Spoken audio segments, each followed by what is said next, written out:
Kuna masta yatintiri. ¿Recuerdan cómo nos saludábamos en lengua aymara? Waliki yatichiri, waliki.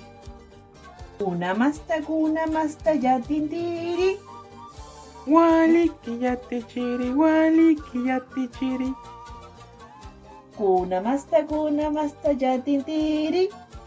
Waliki yatichiri, waliki yatichiri. El día de hoy vamos a aprender sobre Willamasi. ¿Recuerdan quién es Willamasi? Sí, Yatichiri, sí. ¿Quién es Willamasi? Willamasi es la familia, la familia.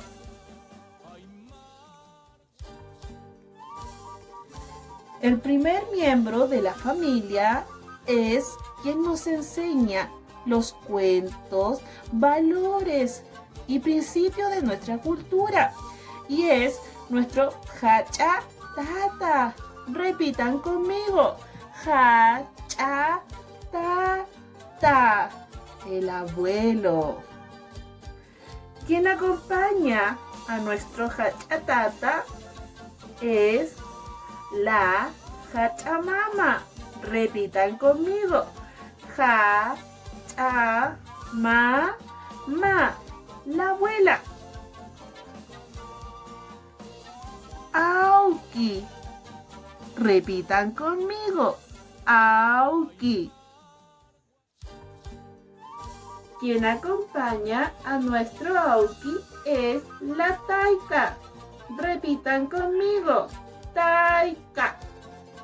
Mamá. Hilaya.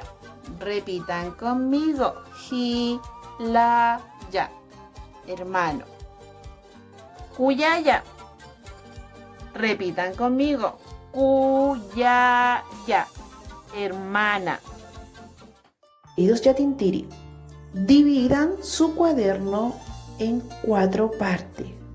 Luego coloquen del 1 al 4 y escuchen con atención.